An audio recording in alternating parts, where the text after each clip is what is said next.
Just going. If it cuts off, whatever's up. Or,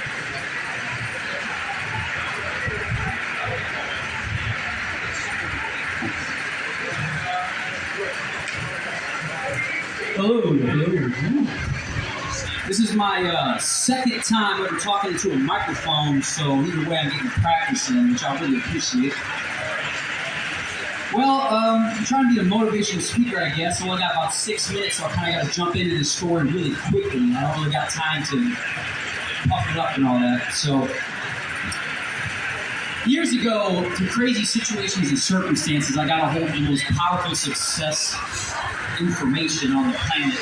Basically, anybody that decided to listen and learn from it was able to have me or do whatever they wanted. So the point of this story is the fact that I had a goal and a dream and no proof on earth that I could possibly achieve it, and I went out and I got it anyway. So, 6 minutes, here we go. The year's 2019, I'm out in the land of misery, where I'm from, and I was dating my then girlfriend, Sakara, and I wanted to go see David Icke. He's this, I'm going to say he's a speaker. If you know who he is, don't judge me. But he's a controversial speaker, and I wanted to go see him. And he had 2 places playing his new movie. It was a documentary about his life. And in all of America, there was only 2 places you could go to see it. One was in LA, California, and the other one was in New York. Well, for you guys who don't know, Missouri's dead center of the map. So it's a 50-50 option, 50-50 choice. And so I decided to buy the ticket for LA. Well, I figured within a month I'd have enough money to pay for the gas to drive my 98 Camry all the way to Cali. Well, it came down to the day before his movie was going to play, and I'm still stuck in Missouri at my mom's house in Warrenton.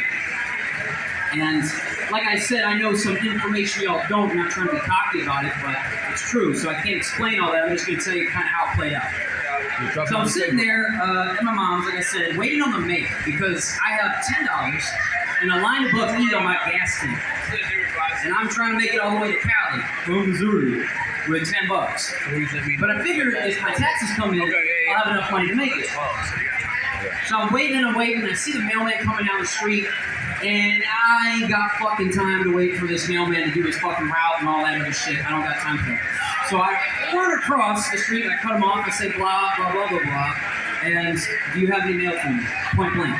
Because I'm looking at the watch, and I got 26 hours from this exact moment to drive 26 hours from Missouri to California non-stop in order to make it to this show.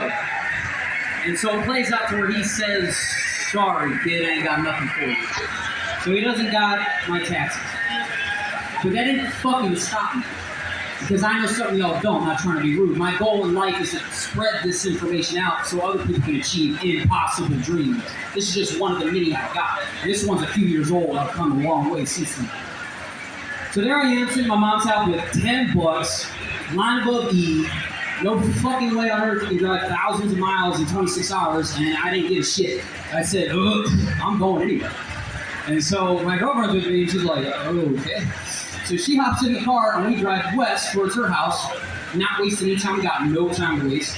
And when you make a decision that you're going to fucking do something anyway, you go to the next step, the next thing in front of you. Well, if I'm driving all the way there, I'm not spending my only $10 on food. So I go to her house to get food. We pull up, and at the right moment, her dad pulls up. He's like a 300-pound overweight big dude. And my girlfriend sees him and goes, blah, blah, blah, blah, blah, because you can see that look on her face like something's up. Fucking strange, so.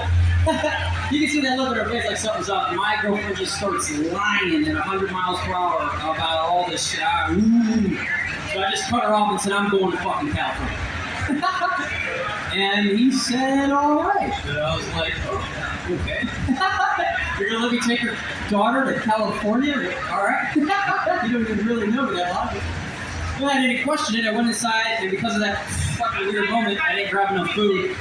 And it played out to where, all right, next step. Let's start heading there. Well, my girlfriend was texting one of her friends, and she was so fucking blown away that I was going to drive all the way to Cali, do it whatever it takes to get there, that she decided to fill up my tank. So I'm at the gas station, and I took full advantage. Got every drop I could for the sucker. Then she decided to pay for it all. And so there I am with a full tank of gas, and I'm like, holy shit, things are actually playing out. So then I drive from Missouri to make it all the way to Kansas before my fuel runs out. And next logical step, well, I got $10, so I put $10 in, and we drive like 10 miles down the street, and we're dead again. And I go, well, this is great. I guess I gotta abandon the car and start hitchhiking, because I ain't fucking getting up. And it just so happened, I don't know why, but my girlfriend's playing a big part in the story. Her brother happened to live out in Kansas, and we went to go see him. And I'm walking in the hood, and I remember I walked into his house, he had like 6 dudes all strapped with guns. I walk into the bedroom, there was literally a bulletproof vest, Uzi, like 2 blocks on the bed. I was like, well, this is nice. What a happy environment, man.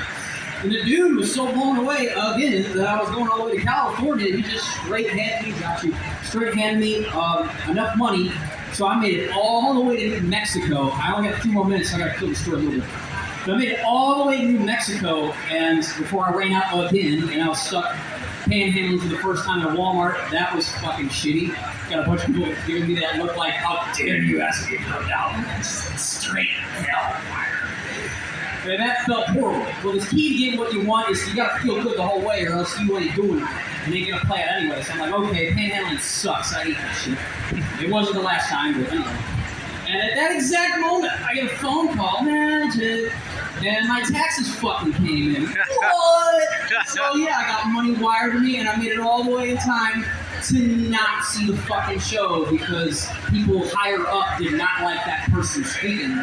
And so basically, it played out to where if you use GPS to get there, let's call the theater Fox Theater, because I don't know the name of the theater. But the theater he was at, we're going to call it Fox Theater. If you use the website where you bought the ticket to go see the show, it would take you to, or to me, a courthouse. What the hell? So I went on Google and I just typed in the name of the theater directly. It took me to a taco shop, which goes to show you live in a world where if somebody is trying to speak and they don't want to be, or people don't want them to be heard. In my situation, I got to live what you call conspiracy theory. I got to actually see how nobody could even riot at this theater because unless you knew where that building was, because you lived in LA, you couldn't type it in. And people traveled thousands of miles across America. So it all played out to where in the end there was only one place in all America got to do a speech, and that's New York. And the reason why I say that is even though it seemed like a negative, and I went, oh, the fucking way over there. You learn a lot. To know and not to do is not to know. When you get there, you will see further. And experience trumps all. And I did chalk it up as experience. It was a great experience. I do have to go because I know I'm used up my time, and I do appreciate it so much. But you can't have here do whatever the fuck you want. Don't worry about the timing. And if you don't feel good doing it, it ain't working out. I know that sounds great. You gotta feel better right now, and that's what led me through that whole stressful ride to the desert with absolutely nothing and no evidence that any moment I ain't gonna abandon my car and be stuck out. It all played out anyway. All right. I love you guys. Thank you.